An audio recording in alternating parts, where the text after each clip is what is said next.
औज़ुबिल्लाहिमिनश्शैतानिर्रजीम बिस्मिल्लाहिर्रहमानिर्रहीम रब्बिश्रह ली सदरी व यस्सिर ली अमरी वहलुल उक़दतम मिन लिसानी यफ़क़हू क़ौली रब्बि ज़िदनी इल्मा आमीन या अरहमुर राहिमीन। रिस्पेक्टेड व्यूअर्स, आज channel risk with Smera Bhatt से स्मेरा भट्ट आपके साथ हाजिर हैं और शादियों वाला बादामी, शादियों वाला चिकन कोरमा जो है वो किस तरीके से बनाया जाता है, मैं आप लोगों के साथ इसकी सारी डिटेल शेयर करूंगी। और ये 1.5 किलो चिकन के साथ हम बनाएंगे बेहतरीन, शादी का इंतज़ार किए बगैर कि कोई दस्तरखान, कोई दावत आपको आए तो आप इतना खुशबूदार कोरमा एंजॉय करें। तो हम लोग घर पर ही इस कोरमे को बनाएंगे और अपनी फैमिली के साथ इसे एंजॉय करेंगे। तो किन किन अशिया को मैंने इस्तेमाल करते हुए इसे बनाया है, बहुत ही लजीज कोरमा बनकर तैयार हुआ। आप लोगों के साथ इसकी मैं रेसिपी यहाँ से शुरू करूँगी कि आपने घर पर ही यहाँ पर 4 से 5 बड़े अनियन को गोल्डन करना है और उन्हें खुले बर्तन में डाल के रख लेना है, फिर ये क्रिस्पी हो जाएगा। अगर मैं आपको यहाँ पर लिंक भी दे दूँगी अनियन की, ये सारी फ्राइंग का, आप बनाना चाहें तो इसे बना के रख लीजिएगा। इसे बरिस्ता भी कहते हैं और अगर आप ना बनाना चाहें तो रेडीमेड बाज़ार से भी आपको ये मिल सकता है। ये बिल्कुल ही लाजमी इंग्रेडिएंट है, इसे तैयार करना है तो आपने इस तरीके से तैयार करके रख लेना है। तो ये हमारा अनियन का प्रोसेस जो है कंप्लीट हो चुका है। अब चूँकि जिस ऑयल में मैंने अभी अनियन फ्राई की है वहाँ से बिस्मिल्लाहिर्रहमानिर्रहीम मैं अनियन की फ्राइंग वाला ही ऑयल लूँगी। 1 कप है, जो चाय वाला कप होता है वो 1 कप है या थोड़ा सा उससे ऊपर ले लें।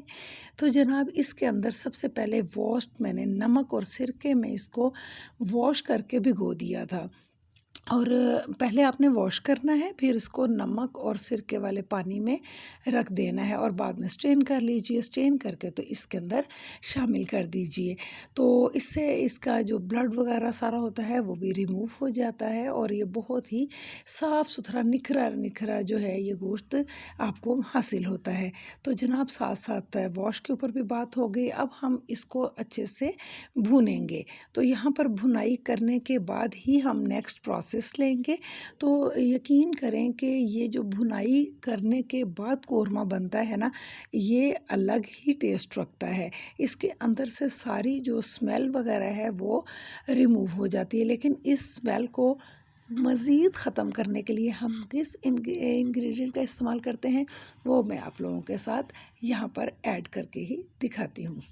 ये देखिए इसका कलर बदल रहा है और जो ही इसका कलर थोड़ा चेंज हो जाए तो आप इसके अंदर शामिल करेंगे बिस्मिल्लाहिर्रहमानिर्रहीम लहसुन और अदरक की पेस्ट। यहाँ मैंने इसके अंदर 4 खाने के चम्मच भर के ये शामिल कर दिया है और अब इसको दोबारा से भूनेंगे। ये बात याद रखने वाली है कि चीज़ें सिर्फ शामिल ही नहीं करनी, बल्कि कौन सी चीज़ को डालने के बाद भूनना है और कौन सी चीज़ डाल के दम देना है, ये अलग अलग थीम होती है।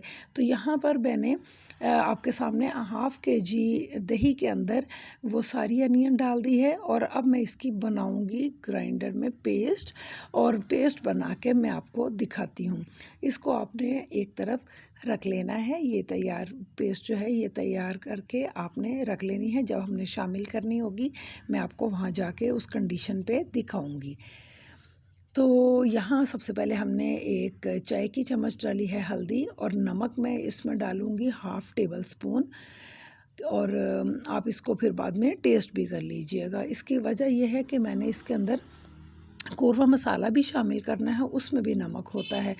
तो ये तमाम चीज़ों का ख्याल करते हुए हमने इसके अंदर जो चीज़ शामिल की है सुरख मिर्च पाउडर, वो मेरा तकरीबन 1 से 1.5 चम्मच गया है। और ये 3 लेवर कह लें मीडियम साइज़ के जो टमाटर थे मैंने उनकी पेस्ट बना ली थी, क्योंकि ये मेरे पास फ्रीज़ रखे हुए थे। तो 3 के करीब मैंने इनकी पेस्ट शामिल की है और इसकी अब आप मिक्सिंग करें अच्छे से और इनकी करें पकाई। अच्छा, पकाई के लिए चूँकि पानी की ज़रूरत पड़ती है ये तो सभी जानते हैं, लेकिन हम लोग इस कोरमे में पानी ऐसे शामिल नहीं करेंगे। जैसे आप किसी चीज़ को पकाते हुए पानी डालते हैं 1-2 गिलास, उस तरह तो हम शामिल नहीं करेंगे। लेकिन आप जानते हैं कि दही का जब आप इस्तेमाल करते हैं तो बिस्मिल्लाहिर्रहमानिर्रहीम पहले मैं डाल लूँ। तो जब आप दही का इस्तेमाल करते हैं तो उसमें भी जो है बाद में ये दही कुकिंग के टाइम पानी की शक्ल इख्तियार कर लेता है और ये चिकन इसी में पकेगी, इसी में इंशाल्लाह तैयार होगी। और बहुत ही लज़ीज़ बनाने के लिए अभी तो इसके अंदर बहुत ही बुनियादी जो किचन की लाज़मी इंग्रेडिएंट्स होते हैं वही गए हैं। आप लोगों ने नोटिस किया है कोई चीज़ ऐसी नहीं है जो हमने इसमें कुछ अलग से डाली है। लेकिन अब शादियों वाला कौरमा भी कहें और उसमें कुछ हट के भी ना जाए, ऐसी बात नहीं है। इसके लिए हम शामिल करेंगे बादाम। मैंने कोई 30-35-40 जितने भी आप लेना चाहें, मैंने इन्हें गर्म पानी में भिगो दिया था और फिर इनके छिलके मैंने रिमूव कर लिए हैं। इसको हमने शामिल किया और इसको टेस्ट देने के लिए मैं अभी इसको जब मैं पेस्ट बनाने लगूंगी तो किस चीज़ के साथ मैं इसकी पेस्ट बनाऊंगी और यही चीज़ इसका फ्लेवर भी बनेगी, इसका टेस्ट भी बनेगी। इसमें मैंने सब्ज़ मिर्चें डाली थी 5-6। तो इसमें ही जा रही है ये फ्रेश क्रीम। घर से जो आप दूध से क्रीम हासिल करते हैं, बालाई होती है, वो ले लें। और अगर चाहें तो बाज़ार से भी एक जो टेट्रा पैक का पैकेट होता है वो ले सकते हैं। वो डाल के तो इसको मैंने पेस्ट बना के रख ली है। तो जनाब चिकन जो है वो हमारी कुक हो रही है। साथ में मैंने यहाँ पर लेमन के जो बीज हैं इसके वो रिमूव कर दिए हैं। थोड़ा सा मैंने कोरिएंडर जो है वो कट कर लिया है। यहाँ फ़ाइन कटिंग की है इसकी क्योंकि मुझे थोड़ा अंदर कोरमा में भेजना है और थोड़ी सी मैंने डेकोरेशन के लिए भी बचानी है।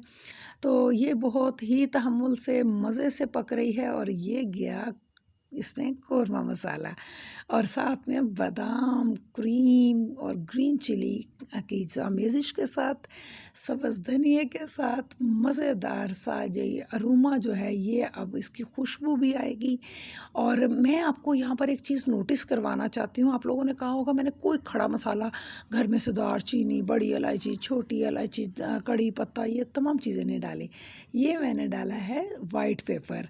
तो जनाब जब चीज़ें कोरमा मसाला चला गया, साथ में इसके लेमन का जो जूस है वो मैंने 2 से 3 लेमन का जूस भी शामिल कर दिया और कोरमा मसाला, वाइट पेपर और इसके साथ क्रीम, बादाम। तो मैंने आज कोई भी सेपरेट खड़ा मसाला नहीं डाला और इसी के साथ इसको अब दम पे रख दूँगी और फुलके तैयार हो जाएंगे मेरे। तो फिर मैं इस दम को ओपन करके तो बाद में इसको डिश आउट करूँगी। तो ये अब जाएगा कोई 15 से 20 मिनट के लिए ज़ीरो फ्लेम पर दम पे। अब बस इससे ये होगा कि जो बालाई वगैरह में थोड़ा बहुत है इसके अंदर वाटरी एलिमेंट्स हैं वो सारे जो हैं वो एक बहुत ही अरोमा, बहुत ही क्रीमी टेक्सचर में जो है ये चेंज हो जाएगा। और ये देखें बिस्मिल्लाहिर्रहमानिर्रहीम। तो जनाब जल्दी जल्दी हमने वीडियो को कर रहे हैं वाइंड अप, इसको डिश आउट कर रहे हैं, इसकी डेकोरेशन दिखाते हैं आपको और फिर लाइवा इसको करेंगे एंजॉय और आपको बताएंगे कि आज का कौरमा कैसा बना। तो जनाब माशाल्लाह रनी है, देखें इसका आप जितना अच्छा इसका मसाला जो है आपको नज़र आ रहा है, गोश्त की गिलावट तो खाने पर लाइवा ही आपको शो करेंगी। इसकी खुशबू बहुत अच्छी आ रही है माशाल्लाह किचन में। तो शक्ल भी इसकी बहुत ही खूबसूरत है। अल्हम्दुलिल्लाह ये सारी अल्लाह की नेमतें हैं और अल्लाह की दी हुई हिम्मत है जिसकी बुनियाद पर हम लोग अपनी लाइफ के एस्पेक्ट्स पर काम करते हैं। तो अगर आप लोगों को ये काविशें, ये कोशिशें, ये स्ट्रगल पसंद आ रही हो तो आप ज़रूर प्रमोट किया करें, हिम्मत दिया करें और वो आपकी लाइक से और आपके शेयर से हमें मिलती है। तो अभी यहाँ पर मैंने जो अनियन रिंग्स लगाए हैं इसी के साथ जो बॉयल एग है उसको और स्लाइसेस को लेमन के ये पर आपके पास जो भी चीज़ हो आप इसकी डेकोरेशन में इस्तेमाल कर सकते हैं। अगर बादाम जो हैं भिगोए हुए आपके पास रखे हैं तो वो भी आप इसके ऊपर गार्निश कर सकते हैं क्योंकि ये बादामी कौरमा है। लेकिन मैंने इसको सारे ही बादाम इसके अंदर पीस के पेस्ट में शामिल कर दिए थे और वो बेहतरीन टेस्ट जो है उनका आपको मिलेगा जब आप इस तरह बनाएंगे। तो ये बिल्कुल माशाल्लाह शादियों पे जैसे आप जाते हैं और बहुत ही रग़बत से इस सालन को जो है वो खाया जाता है, और हर शादी की ये एक मेन डिश भी होती है। तो यहाँ पर अब लाइबा इसको आपको टेस्ट करके दिखाती हैं। तो सबसे पहले बिस्मिल्लाहिर्रहमानिर्रहीम से डिश आउट करेंगे, और आप इसको अच्छे से वॉच करिए तो कि माशाल्लाह इसकी शक्ल और इसका जो अरोमा है, इसका मसाला, इसका जो मैंने बहुत ज़्यादा ऑयली नहीं किया, क्योंकि ये घर में बनाया है घर वालों के लिए। शादी ब्याह पे इसके अंदर बहुत ज़्यादा ऑयल डाला जाता है, और उसको बहुत ही ज़्यादा रनी किया गया था। ऐसे लगता है जैसे उसके ऊपर ऑयल का एक शोरबा है, और वो भी शायद उसकी ज़रूरत होती है कि उसको गर्म करना होता उन लोगों ने बार बार। तो इसमें ऑयल की उनकी ज़रूरत होती है, उसकी भी कोई हिकमत ही है। तो वो ज़्यादा मेरे शेफ़ ब्रदर्स जो हैं वो ऑयल डालते हैं, लेकिन मैंने बड़ा मुनासिब सा रखा है। तो अब फुल्के के साथ लाइबा टेस्ट करके आपको बताएंगी कि आज मम्मा के हाथ का कोरमा उन्हें कैसा लगा।